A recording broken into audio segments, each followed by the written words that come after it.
Olá a todos, bem-vindos a mais uma aula de Mecânica Clássica 1.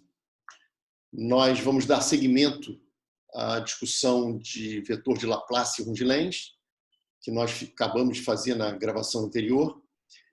E a ideia aqui é utilizar o fato de que o vetor de Laplace Runge-Lenz, ele orienta a órbita no plano. O momento angular orienta o plano da órbita, mas dentro da órbita, aonde está aquela... Eu vou falar de elipse, porque eu estou pensando em órbitas limitadas, mas essa mesma ideia pode ser estendida para órbitas ilimitadas. Depois eu posso até citar ou enviar para vocês um artigo feito pelo Carlos Eduardo, lá do Instituto de Física, e a Marta, sobre a utilização do vetor de Laplace-Runge-Lenz para órbitas perturbadas, mas para espalhamento.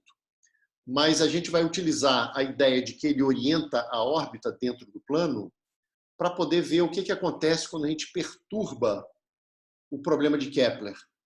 E ao perturbar o problema de Kepler, em geral, mas não necessariamente, e eu vou dar um exemplo, a órbita, já que é uma perturbação, ela deve ser parecida com a órbita não perturbada. Agora, a ligeira modificação, em geral, é fazer com que essa órbita continue sendo quase que uma elipse, mas ela vai sofrendo uma precessão, ou num sentido ou em outro sentido, ou avançando na órbita, ou retrocedendo na órbita. Então, a gente vai chamar de avanço do periélio ou retrocesso do periélio. Isso vai estar ligado com o sinal da perturbação, se tem a ver com força atrativa ou repulsiva e coisas do gênero, ok? E o bacana desse método que a gente vai aprender é que ele pode ser utilizado para órbitas que não são próximas do círculo, com qualquer excentricidade, desde que a perturbação seja pequena, para a gente poder aplicar a teoria de perturbação, como a gente vai fazer. Mas é bem legal que você pode aplicar para uma perturbação também não central e para órbitas que não são próximas de órbitas circulares. Então, é um método muito interessante que eu tenho certeza que vocês vão gostar bastante. Bom, então vamos lá. Problema de Kepler perturbado e cálculo de velocidade de precessão. Então, primeiro eu preciso definir o que é o problema de Kepler perturbado. Bom, o nome já está dizendo, não é mais o problema de Kepler, mas isso sugere que eu esteja adicionando uma pequena perturbação. Então, eu tenho agora que a força resultante é dada pela força de Kepler mais alguma outra força perturbadora, mas ela deve ser pequena. Por isso que eu escrevi assim esse ΔF. Agora, o que significa ser pequena? Significa o seguinte: na região do movimento, vocês vão supor que o módulo desse ΔF é sempre muito menor do que o módulo da força de Kepler, em toda a região ali. Então, essa é a condição para poder dizer que isso é uma pequena perturbação e poder calcular as primeiras correções na órbita de Kepler, desprezando correções de ordem mais alta. A palavra perturbação já sugere, já tem aí a conotação de que é algo pequeno comparado com o problema original. Isso vai acontecer em mecânica quântica também. Vocês vão ter um problema lá que tem um hamiltoniano, que é uma quantidade importante para descrever os seus problemas lá em mecânica quântica, e aí, se você perturba ele, por exemplo, um átomo de hidrogênio, que já é uma coisa complicada para ser resolvida, mas você sabe resolver. Então, esse cara você vai chamar do teu hamiltoniano original, teu H0. Esse H0 não é que seja uma partícula livre, não. É o hamiltoniano que você sabe resolver o problema, sabe diagonalizar, sabe encontrar os autovalores e autovetores. E aí você vem e aplica, por exemplo, um campo elétrico. Como é que ficam os níveis do átomo de hidrogênio quando eu coloco ele na presença de um campo elétrico pequeno para que possa ser pensado como uma perturbação? Como é que ficam os níveis do hidrogênio quando eu coloco ele na presença de um campo magnético? E assim por diante. Então, vocês vão lidar muito com teoria de perturbação e aprender a fazer cálculos de um modo sistemático em quântica. Mas eu acho que em mecânica clássica é um cenário perfeito para a gente começar a brincar com a ideia de perturbação e de ver o que significa fazer cálculos médios usando como média as órbitas não perturbadas. Isso tudo vai ter um análogo quântico, tá certo? Enfim, então vamos aqui tentar brincar um pouquinho com esse problema, que não é mais o problema de Kepler, mas eu espero que seja algo próximo ao problema de Kepler, porque eu estou fazendo uma pequena perturbação nesse problema. Pois bem, é claro, e a gente vai perturbar sistemas órbitas que são, vamos dizer assim, estáveis, né? Eu tenho uma órbita, dou uma pancada nela e assim por diante. Eu não vou discutir nada sobre, pelo menos nesse momento, nem no curso de Clássica 1, nada sobre caos, aquelas coisas que pequenas modificações podem causar grandes mudanças lá na frente, né? Então, a borboleta voa aqui e tem lá uma tormenta, uma catástrofe lá na Indonésia, enfim. Bom, então, o ΔF é uma pequena perturbação. Então, o meu problema agora é o seguinte: a minha lei de Newton, a segunda lei de Newton, que é o dp/dt igual ao F, o F é Kepler mais algo, que eu estou marcando aqui para vocês verem aonde que estão as diferenças. E o meu dl/dt, o dl/dt que era zero quando não tinha esse ΔF, porque a força era central, agora o dl/dt, em princípio, é dado pelo torque dessa força perturbadora. Ah, mas se a força perturbadora for central também, beleza. Aí isso aqui dá zero e o L continua sendo uma constante de movimento. Sorte nossa, facilita o problema. Mas o método que a gente vai desenvolver, ele também se aplica para forças não centrais. Entendeu? Então o L pode até variar também. Então o nosso problema perturbado, ele tem aqui o dp/dt é Kepler mais algo e o dl/dt é torque dessa força perturbadora. Quando a gente calcula o dA/dt, eu já estou botando a resposta, depois quem quiser pode abrir 2 ou 3 linhas, mas quando eu não tinha esse ΔF, o dl/dt era zero e o dp/dt era só Kepler. Quando a gente fazia lá o dA/dt, lembrando que o A era P vetor L menos MKR chapéu, a gente jogava lá no dp/dt vetor L mais P vetor dl/dt, aquela história toda, que nós mostramos que dava zero. Por quê? Porque quando a gente botava lá o dp/dt, botava Kepler, isso ia acabar dando um termo que ia cancelar com aquele termo que tinha o dr chapéu dt. E o dl/dt era zero porque era força de Kepler. Quando vocês... É só repetir exatamente a mesma conta, só que vocês vão usar que alguns termos se cancelam na órbita não perturbada, né? Era exatamente esse cara daqui que acabava dando zero.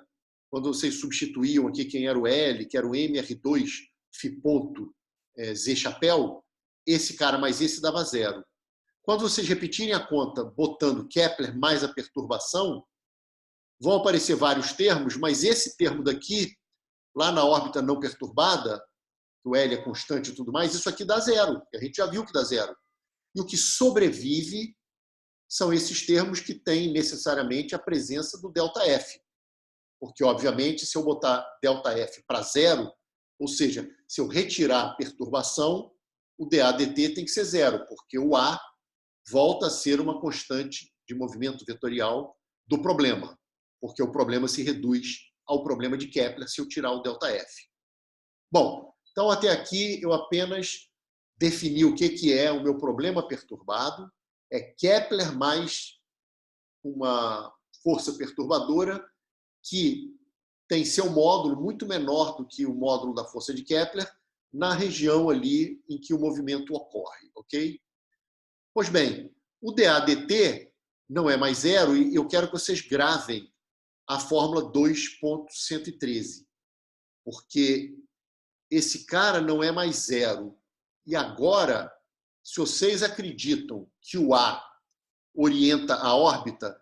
E quando eu falo que eu botei uma perturbação pequena, significa que o cara fica girando ali numa elipse durante muito tempo, até que você perceba que aquela elipse está se modificando, ou está girando, ou está mudando a sua excentricidade. Enfim, vai depender do tipo de perturbação que você está considerando. Isso aí tem a ver com como vai ser a órbita perturbada. Então, a gente acredita que o ar oriente a órbita. E mesmo na órbita perturbada, que depois de muito tempo começa a mudar de lugar, a gente vai dizer que o nosso Rungilens ele está apontando, vamos dizer assim, para o eixo, que seria o eixo de simetria, mas não tem mais simetria aqui porque a órbita está precessando, mas para o que seria o periélio, vamos dizer assim, instantâneo ali, daquela órbita, que para uma, duas voltas, ou 100, ou muitas voltas, é como se fosse uma elipse. O A está apontando no eixo de simetria daquela órbita. Então, eu vou tentar, a partir da equação 2.113, ver qual a velocidade angular de giro desse A. Repito que nem sempre ele gira na média, tá? Mas, em geral, ele gira. E o giro dele, quando ocorrer, é o giro da órbita.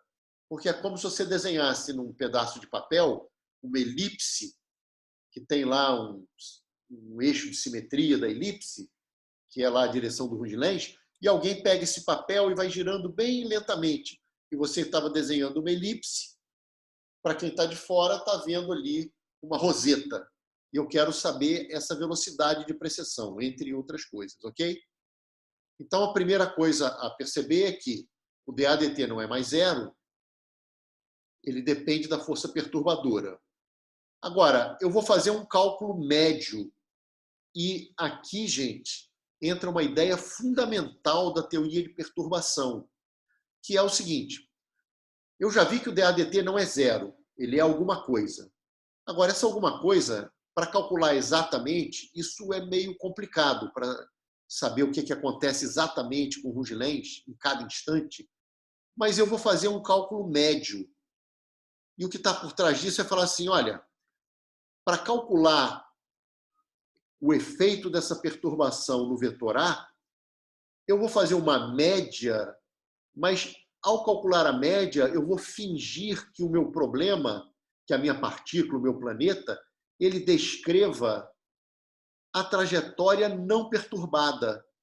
Então, eu vou usar a trajetória não perturbada para calcular os efeitos, os primeiros efeitos da perturbação. Deixa eu talvez dar um outro exemplo que possa ajudá-los. Imagina que vocês queiram calcular, sei lá, o desvio sofrido por uma partícula quando passa perto de uma estrela, por exemplo. Aliás, isso que eu vou falar serve até para fazer uma continha simplesinha, muito bonitinha, que eu vou botar como exemplo da oitava lista, que é o seguinte: vocês sabem ou já ouviram falar, que a luz, embora fóton não tenha massa, aquele papo todo, a luz sofre ação da gravidade. Ela sofre desvio quando passa perto de uma estrela. E uma maneira bobinha de fazer essa conta, e que erra por um fator 2, é você fingir que a luz tem massa.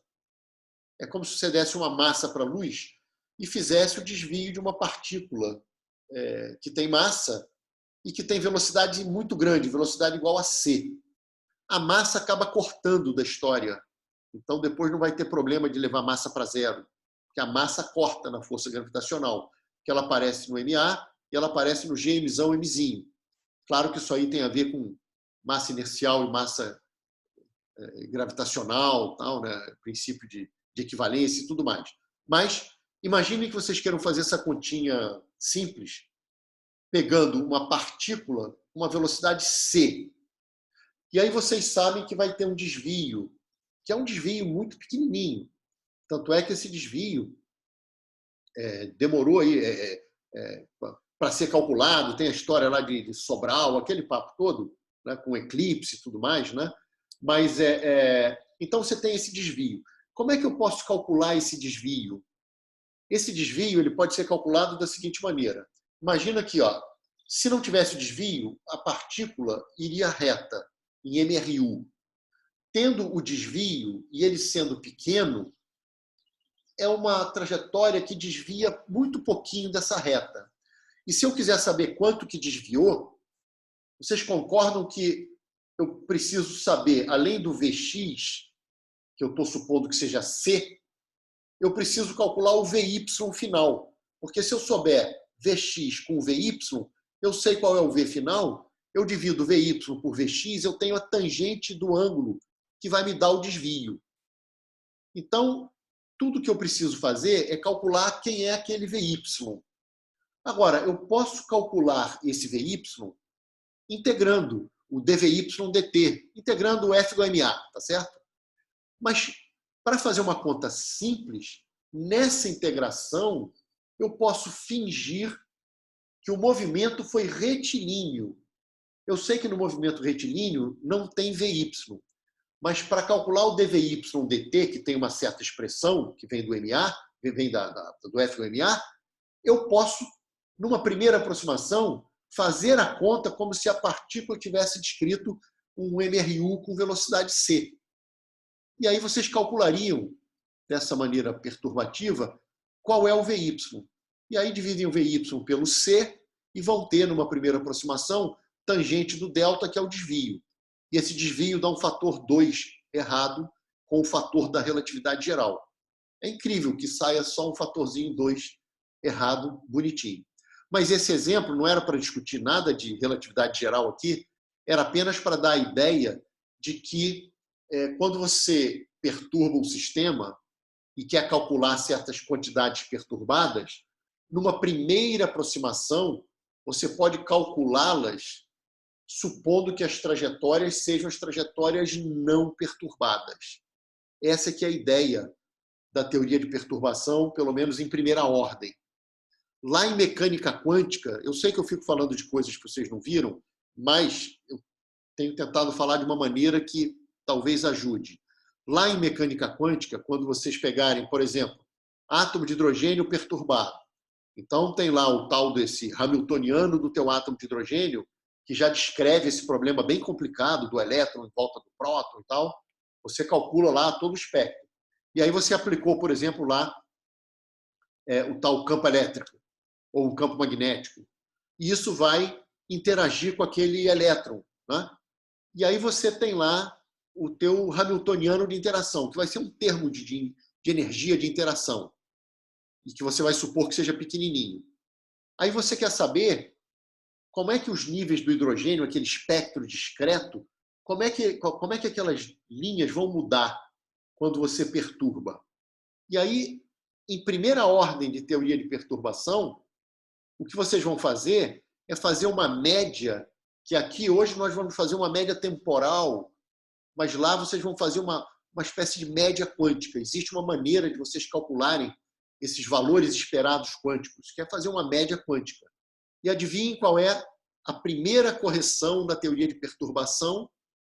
É você pegar o tal do hamiltoniano perturbado, o hamiltoniano de interação que perturbou, e fazerem essa média nos estados não perturbados, que é totalmente análogo ao que a gente vai fazer aqui. Nós temos o dAdt que não é mais zero, é um troço que aparentemente é complicado, é o lado direito de 113. Eu vou calcular a média disso que está aqui. A média temporal, eu vou definir bonitinho o que é uma média temporal. Só que a gente vai calcular esse lado direito, a média desse lado direito, mas para simplificar a conta, já que a órbita perturbada é muito parecida com a não perturbada, numa primeira aproximação, eu vou fazer essa conta usando a órbita não perturbada. É o equivalente lá em quântica de, na hora de fazer a média quântica, o valor esperado lá, vocês vão calcular um elemento de matriz com os estados não perturbados. Isso é só o primeiro termo, tá? Da teoria de perturbação. Em ordens mais altas, a coisa é um pouco mais complicada, mas vocês vão aprender isso lá em quântica. Mas eu acho que clássica é o local perfeito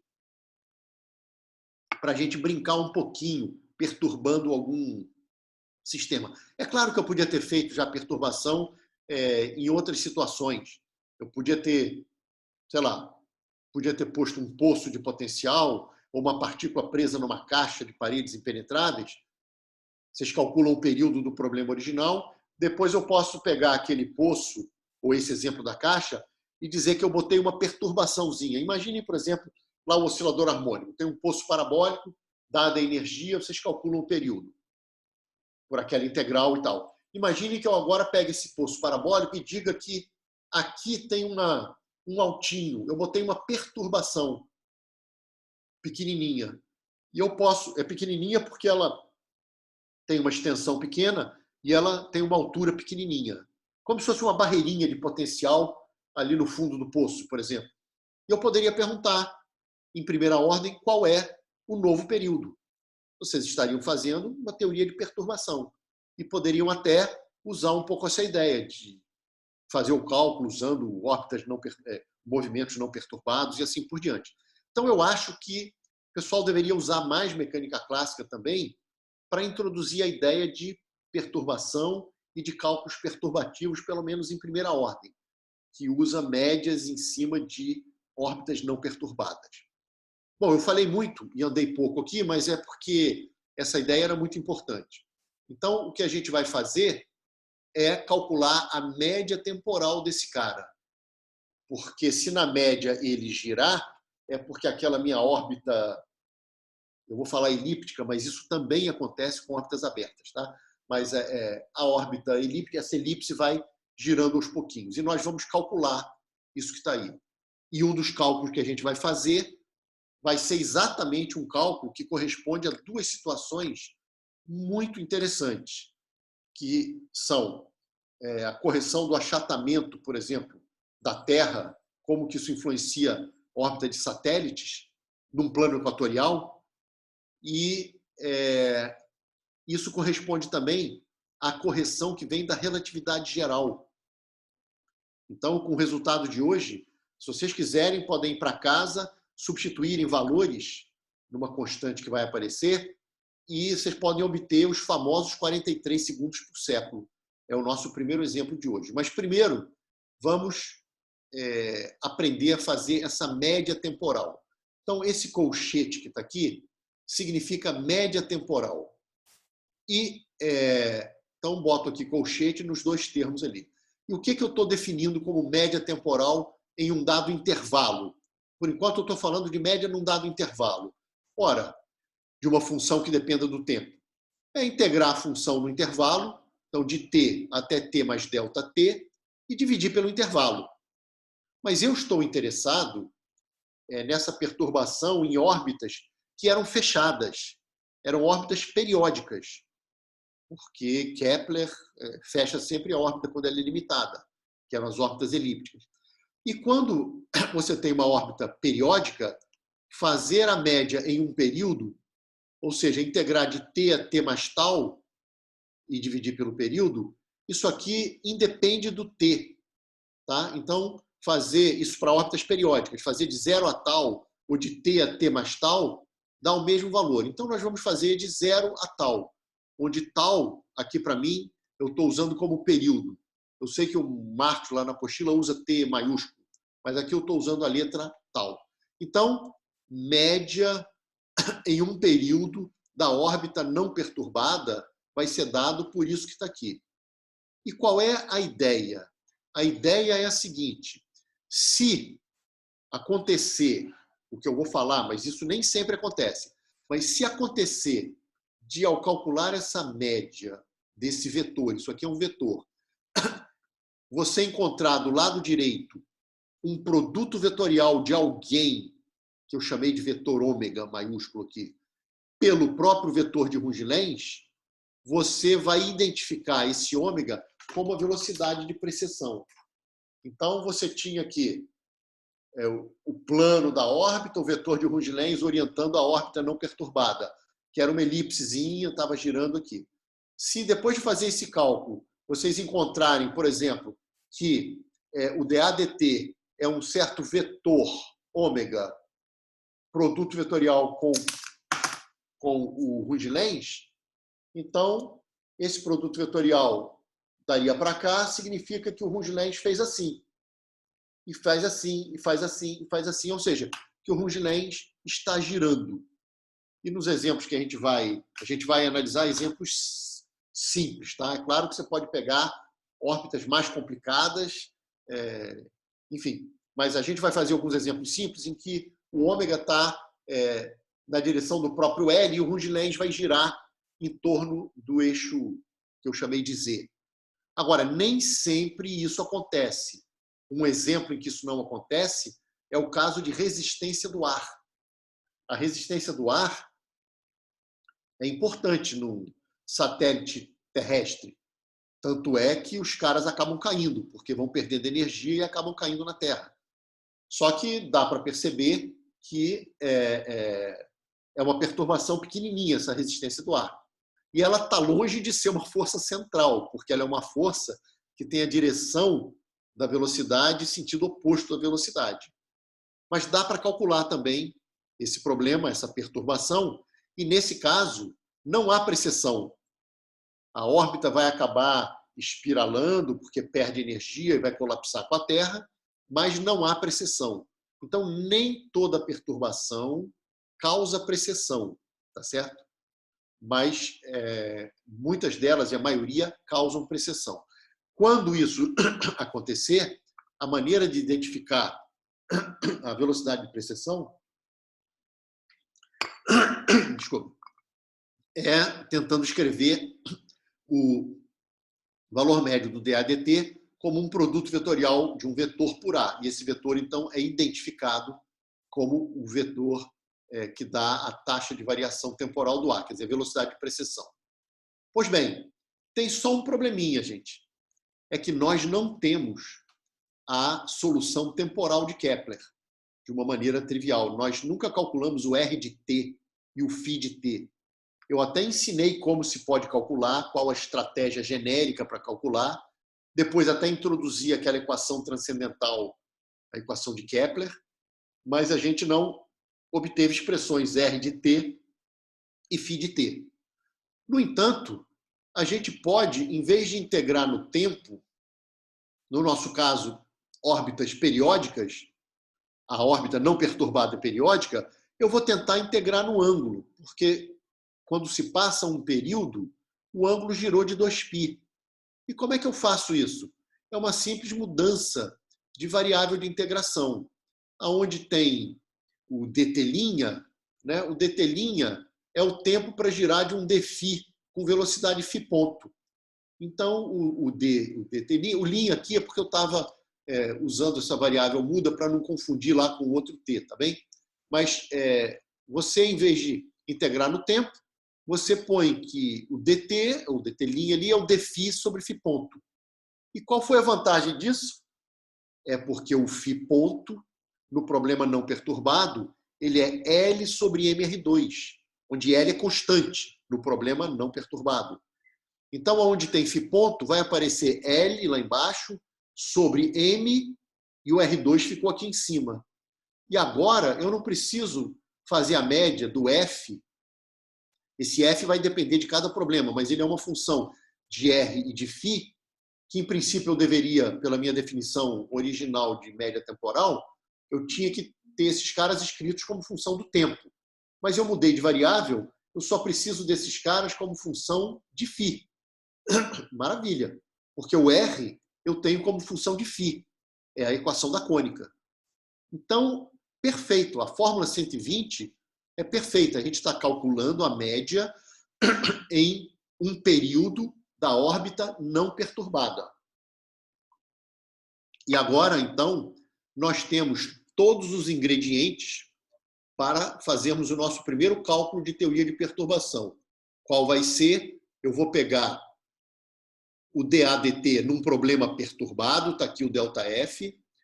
Eu vou começar com um exemplo simples, em que o ΔF é central, então não tem esse segundo termo, e vou calcular essa média temporal. Só que eu vou fazer a média usando essa fórmula que está aqui. E isso aqui é ótimo porque nós temos a equação da órbita. Então, vamos para o nosso primeiro problema. Até aqui, desculpa, gente, eu estou com um pigarro. Até aqui todo mundo entendeu? Porque agora eu vou fazer uma aplicação. Se alguém não tiver entendido alguma coisa, tem que perguntar agora para não perder essa parte tão bacana da aplicação. Tudo bem aí, gente? Bom, então vamos lá. Mas, de qualquer maneira, podem perguntar sobre coisas antigas a qualquer momento, tá legal? É muito importante vocês entenderem o que eu vou fazer agora, porque, caramba, eu acho que é um dos pontos mais legais de um curso de mecânica Professor, clássica da partícula. Oi? eu sei que a pergunta pode até soar boba, mas ok, a gente faz essa integral, mas esse f de t é necessariamente o quê? Isso ainda não ficou muito claro para mim. Esse f de t vai ser aqui, ó. Quando eu tenho dA dt e ele é igual a alguém. E aí eu vou fazer a média. Então, eu tenho que calcular essas médias daqui. Então, Uhum. aqueles Fs vão ser caras que estão aqui, ó.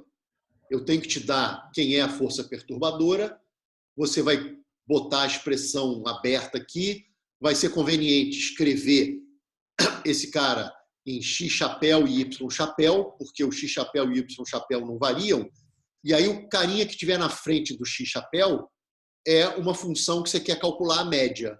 Esses caras vão ser os Fs. Mas isso vai ficar muito claro no exemplo agora, tá? Então, Entendi. se não É ficar porque claro, eu quando a volto. gente, quando a gente viu na última aula ele dando igual a zero, para mim fez sentido a gente usar como uma quantidade que se conserva para resolver contas, mas quando ele não dá zero, não fez muito sentido físico para mim. O que Pois isso é, quer dizer? a ideia é, a gente já tinha resolvido Kepler e já sabia como resolver qualquer problema central pela equação de Binet ou integrando aquela equação da conservação da energia. E agora eu falei, olha, o Kepler tem umas coisas interessantes a mais.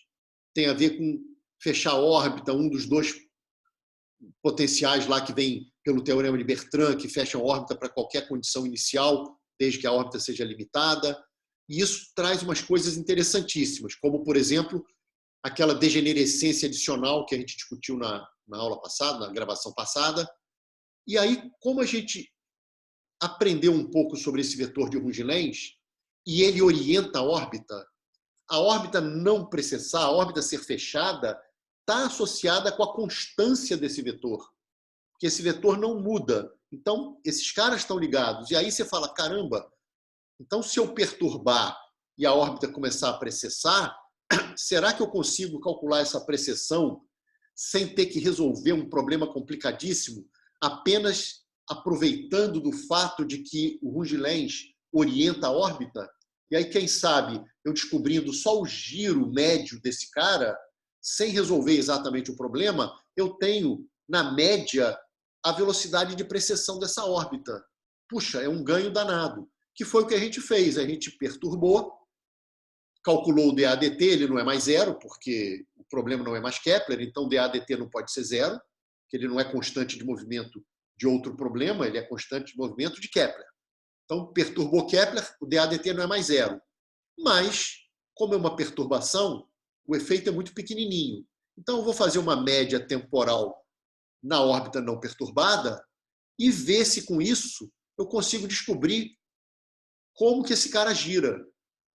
Eu estaria encontrando uma quantidade muito legal, que dá uma informação interessantíssima, que é a precessão daquela órbita, sem ter resolvido ali o problema com detalhes. Então, é isso que a gente está fazendo. O dAdt não é mais zero. Deu esse trambolho do lado direito. Mas eu vou tomar a média temporal na órbita não perturbada. Para isso, eu precisei definir o que era a média temporal. Beleza. Só que tempo é complicado em problema de Kepler.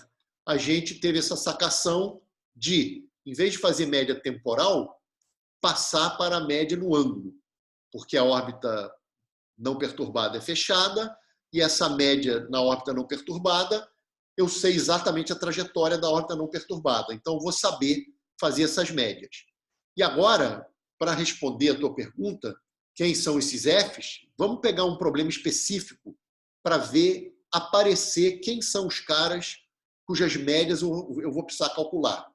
E aí, se você tiver dúvida, continuar com dúvida, a gente volta novamente. Mas eu entendo você ter tido a dúvida, porque aqui está muito genérico, é muita coisa nova.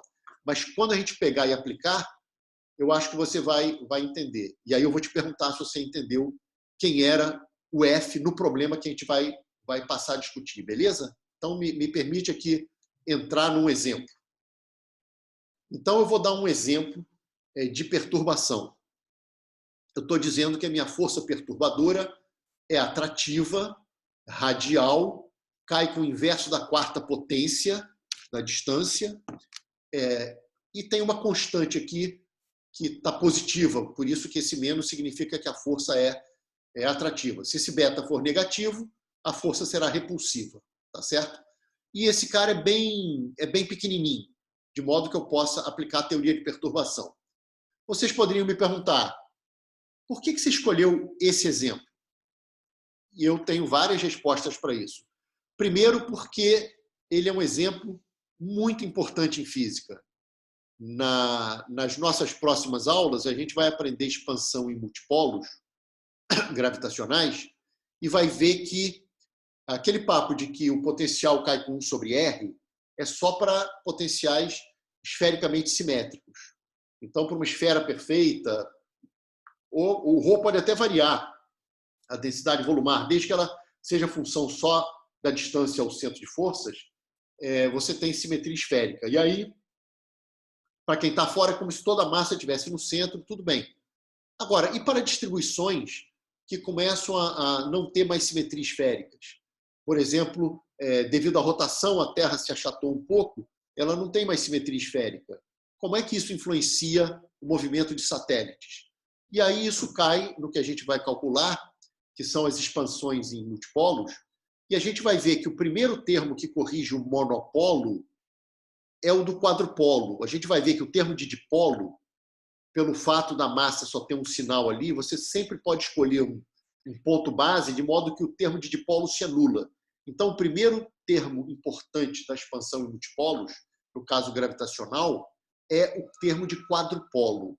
E o termo de quadrupolo provoca uma correção, pega a Terra achatada e uma órbita no plano equatorial, ela vai sentir uma força que, além de ter um termo tipo 1 sobre R2, tem um termo 1 sobre R4. Acreditem em mim, mas a gente vai demonstrar isso em 2 aulas. Tá? Então, esse cara não é um cara qualquer. Ele já traz correção de quadrupolo. Agora, mais bacana ainda é o seguinte, a teoria da relatividade geral, que no fundo é uma teoria de gravitação que generaliza a teoria de gravitação, se você levar em conta as primeiras correções da teoria da relatividade geral sobre a teoria da gravitação de Newton, é o que o pessoal chama de correção pós-newtoniana, é equivalente a você, usando o F igual a MA, botar uma força que depende de 1 sobre R à quarta. Tá? Lá na gravitação, o pessoal resolve de outras maneiras. Você vai ter as geodésicas e coisas do gênero, e você resolve, encontra lá as precessões e tudo mais. Mas você pode fazer um dicionáriozinho e mostrar que a primeira correção da relatividade geral para descrever, por exemplo, o movimento de Mercúrio sob a ação do Sol, além de 1 sobre R2, botar um termo exatamente como esse, onde o beta é dado por certas constantes que vêm lá da relatividade geral. Tá certo? Então, esse exemplo é um exemplo maravilhoso, que ele corresponde a situações físicas importantes, aliás, muito importantes. E uma outra razão para escolher esse cara é que, por incrível que pareça, esse probleminha que descreve situações físicas incríveis, ele é um dos mais simples para serem resolvidos por esse método. E nem sempre isso acontece. Às vezes, o que é mais interessante acaba sendo mais complicado. Mas, nesse caso, resolver esse problema é bem tranquilo. Tá? Bom, então aceite que a perturbação é essa. O que eu tenho que fazer? Eu tenho que calcular esse camarada daqui. Por que não tem outro termo? Porque, sendo essa perturbação uma perturbação central, esse termo daqui não existe. Só existe o primeiro termo. Então, eu tenho que calcular a média temporal de ΔF vetorial L. Maravilha. Então, a gente vem para cá e lembra que peguei a força perturbadora, que é dada por esse cara daqui, tem esse menos, mas como eu troquei a ordem do produto vetorial, ficou mais. E lembrem-se que na órbita não perturbada, o L é constante, ele sai fora, eu tenho que calcular esse produto vetorial. Então, eu tenho que fazer a média desse cara. Só que aqui é uma média de um vetor. E lá, ligado à pergunta do Patrick, a gente tinha média aqui de certas funções, ninguém falou em vetor aqui. Então, o que a gente faz é pegar esse vetor e separar o R chapéu como cosseno φ x chapéu mais seno φ y chapéu. Então, eu tenho que fazer a média do primeiro termo mais a média do segundo termo. E o bacana de passar para cá, para escrever na base cartesiana, é que o x chapéu e o y chapéu, eles são caras constantes. Então, calcular a média desse vetor, média temporal na órbita não perturbada, é calcular a média do primeiro termo e calcular a média do segundo termo. Então, a média do primeiro termo está aqui. Olha quem é o teu F aqui, Patrick. Está vendo quem é o teu F aqui? Ó? Esse cara é o cara que eu vou precisar calcular botando lá na fórmula lá de cima. Entendeu quem é o F aqui? Era Luca, mas eu entendi sim, professor. Tá? E por que não tem o outro termo? Na verdade, tem o outro Agora está termo, fazendo mas mais sentido. se você fizer a conta para a média com o seno aqui, vai dar 0. Quem quiser pode fazer, não tem problema nenhum. Mas tem argumentos de simetria muito tranquilos. Quando você tem aqui a sua órbita, tem o seu eixo de simetria, que é o semi-eixo maior, você tem um ponto com um certo φ. Quando você tem o mesmo ponto com menos φ, você está à mesma distância r, mas o seno é uma função ímpar. Então, vai dar uma contribuição de sinal contrário. Então, devido à simetria da órbita em torno do eixo polar ali, a média temporal desse segundo termo dá 0. Quem não tiver entendido, pensa depois um pouco no argumento que eu dei e, se quiser, faz a mesma conta que nós vamos fazer agora, seguindo aqui, com o termo do seno φ sobre R4. Mas eu quero que fique bem claro que a pergunta do Patrick era importante mesmo, porque estava muito genérico lá em cima. Eu estava ensinando a fazer média de funções escalares ali. E quando eu vim calcular o meu DABT médio, eu vi que eu tenho que fazer média de vetores. Beleza, está aqui o vetor cuja média eu tenho que calcular, só que eu peguei o R chapéu e abri em cosseno φ x chapéu mais seno φ y chapéu. Então, as médias que eu tinha que calcular aqui eram média do cosseno φ sobre R4, porque o x chapéu fica do lado de fora, e média do seno φ sobre R4, porque o y chapéu fica do lado de fora. Acreditem que um dos termos dá 0, por simetria, pelo argumento que eu falei. E vamos, então, agora sim, eu tenho uma média de um F. É esse F que eu tenho que botar aqui. Ó. Eu tenho que voltar para essa expressão, e aonde tem o meu F, eu vou botar cosseno de φ sobre R4. Então, aonde tem esse F, vai ter cosseno de φ sobre R4. Cuidado que aqui tem um R2. E se vocês, só relembrando, que história é essa de média do F tem um R2 aqui? Não, a média do F não tinha R2. Era F com DT. Mas, em vez de fazer com o tempo, que é complicado porque eu não tenho as dependências temporais, eu resolvi fazer com ângulo, porque a órbita é fechada e a órbita não perturbada é fechada, e o DT é o dφ sobre o φ ponto. E, felizmente, o φ ponto na órbita não perturbada é o L sobre mR2. E o R2 é escrito em termos de φ. Então, está aqui. A média é essa. É só olhar quem é o teu F e botar na 120. Então, eu venho aqui e olho quem é o meu F. É cosseno φ sobre R4. Vem e coloca na 120. Vai ficar cosseno φ sobre R2. Porque o R4 cancela com R2 e sobra um R2 embaixo. Mas, está aqui, ó. cosseno φ sobre R2. E tinham essas constantes lá fora.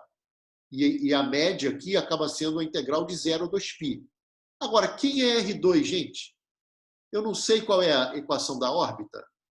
Ela não era uma cônica? O R não era uma constante sobre 1 mais epsilon cosseno φ? Só que como o R2 está embaixo, vai ter 1 mais cosseno de φ ao quadrado em cima. E lá embaixo tem aquela constante, que aqui, em vez de usar aquele L2 sobre MK, eu estou usando o A, que multiplica 1 menos epsilon quadrado. Enfim, cada um pode escrever do jeito que quiser. O importante é que o R da cônica é uma constante sobre 1 mais epsilon cosseno φ. Como o cara está ao quadrado, aparece esse cara ao quadrado aqui, só que aparece em cima. Puxa, aparecer em cima, beleza. Quer fazer integrais de 0 a 2π, de cosseno de φ, de cosseno quadrado de φ, de cosseno ao cubo de φ. E quando você faz essas contas, o único que sobrevive é o cara que tem o cosseno quadrado. Aí faz lá o cosseno quadrado como 1 mais cosseno de 2φ sobre 2 e vê e dá o resultado simples. E aí deu esse resultado que está aqui. Olha só que coisa bacana. Eu pego esse cara, que foi essa média, e coloco aqui. Esse cara vem para cá. E aí, olha só que bacana. O DADT, o valor médio do DADT, ele já está sendo um produto vetorial de um vetor que aponta na direção do L com um vetor que aponta na direção do X, chapéu. Mas eu estou com a minha órbita ali, estou calculando a minha precessão, sem perda de generalidade, ali. Ó. Então, o meu Runge-Lenz ele está apontando na direção do eixo polar, que era o eixo de simetria da órbita não perturbada. Então, esse cara daqui está ligado com o Runge-Lenz. Só que o vetor de Runge-Lenz, o A, ele está na direção x-chapéu, mas ele tem um módulo que é mk-epsilon. Então, quando eu juntar esse resultado daqui, 124, puser esse cara aqui, ó, na 122, eu vou multiplicar e dividir por mk-epsilon aqui, para onde tiver mk-epsilon x-chapéu, eu escrever o vetor A.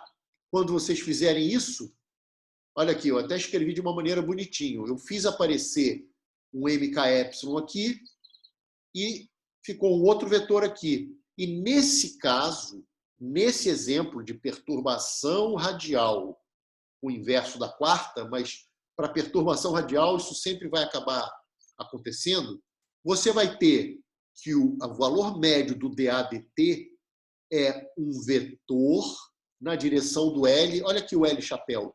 Esse cara é o Z chapéu, né? Produto vetorial com o Runge-Lenz.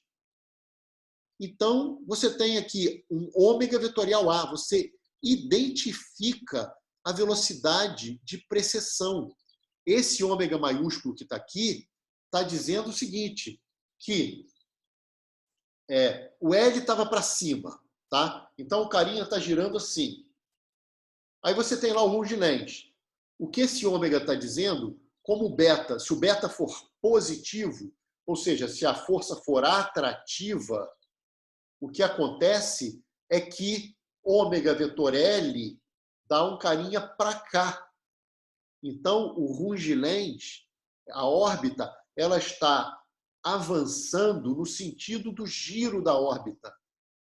Cuidado que, temporalmente, o que era periélio vai demorar mais para acontecer. Então, o periélio atrasou no tempo. Mas atrasar no tempo significa que ele, que acontecia depois de um certo tempo aqui, ele vai demorar um pouco mais para acontecer. Por isso que ele ficou adiante, mais para frente na órbita. Então, as pessoas de mecânica celeste dizem que houve um avanço. É um avanço na órbita. Mas se o cara pensar no tempo, o que aconteceu, ele demorou mais para acontecer. Ele atrasou temporalmente. Mas a gente diz que houve um avanço do periélio. Reparem que se o beta fosse negativo, então o ômega estaria no sentido oposto. E aí esse produto vetorial daria para cá. Então, o Rungilens, embora a órbita estivesse assim, ele estaria retrocedendo na órbita. Então, tem avanço e retrocesso.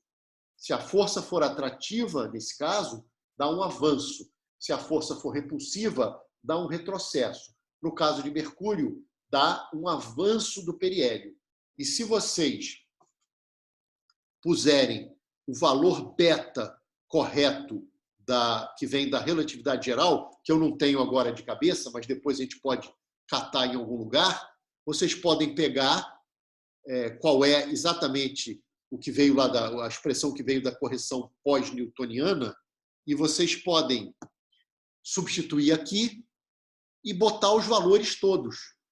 Né? Quem é o K, que é o Gzão, Mzão, Mzinho, o ômega 2π sobre período, enfim, joguem os valores todos aqui e essa precessão vai dar 43 segundos de arco por século, que é uma coisa ínfima, assustadoramente pequena. Eu sempre fico assim grilado, nossa, como é que o pessoal consegue precisão para falar esse tipo de coisa?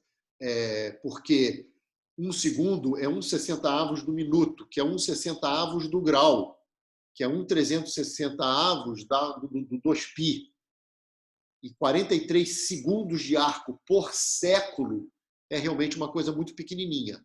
Mas isso é tido como uma das comprovações experimentais da teoria da gravitação do Einstein.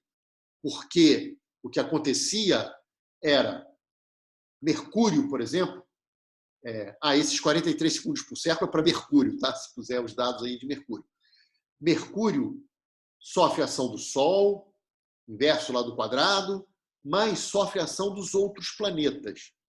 E a gente pode até discutir numa aula de exercícios, ou posso até botar como um desafio de uma lista, como é que qual é a precessão causada pelos outros planetas do Sistema Solar no planeta Mercúrio.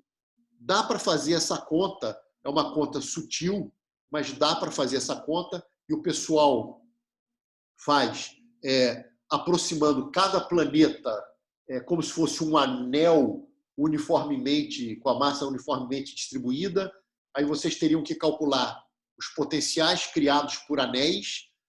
Esses caras seriam os delta-Fs do problema, fariam contas meio complicadas, isso cai em funções elípticas, mas vocês calculam.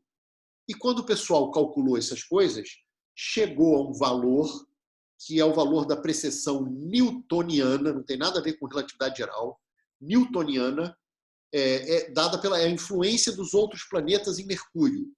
E esse valor, do referencial inercial visto do Sol, dá aproximadamente 522 segundos por século, uma coisa assim. Só que o valor observado era em torno de 575 segundos por século. Então, tem a barra de erro que eu não me lembro, tá bem? Estavam faltando aproximadamente aí 43 segundos por século para que os dados observacionais e a teoria da gravitação newtoniana e tal, tudo batesse. E não batia. E quando você levou em consideração a correção pós-newtoniana advinda da relatividade geral, tudo se encaixou, porque faltavam esses 43 segundos por século, que é o que sai daqui, se vocês substituírem os valores que vêm da relatividade geral. Então, é uma coisa muito bacana, um ponto, vamos dizer assim, alto de um curso de mecânica, vocês calcularem a precessão, no caso de uma perturbação central qualquer, e aplicarem para o caso da correção que vem da relatividade geral. Vou fazer um outro comentário aqui, que é o seguinte. Alguém poderia chegar e falar, mas peraí, você disse que isso também é correção de quadrupolo. Será que esses 43 segundos por século não poderiam ser explicados pelo quadrupolo solar?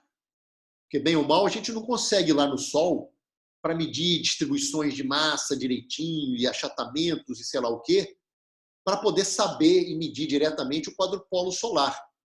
Será que o quadrupolo solar não poderia ser o causador desses 43 segundos por século? Será que, se eu falar, olha, eu poderia atribuir, falar, não, a causa é quadrupolo do Sol, e poderia calcular o quadrupolo do Sol para que isso acontecesse.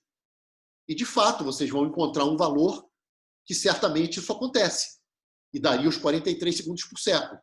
Só que, uma vez ajustado o quadrupolo do Sol para dar certo esses 43 segundos por século, porque você insistiu nisso, você não pode mais mudar esse quadrupolo do Sol.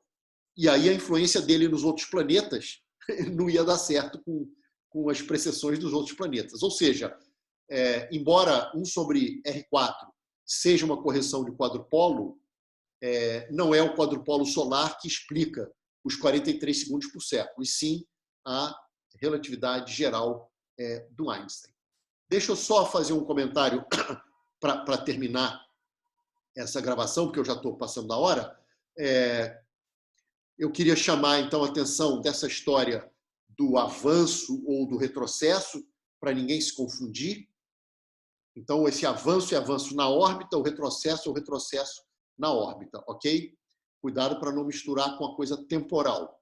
E eu vou deixar o exemplo seguinte para vocês lerem em casa e a gente discute, pode ser na aula extra de amanhã ou na aula de quinta-feira, depois a gente decide.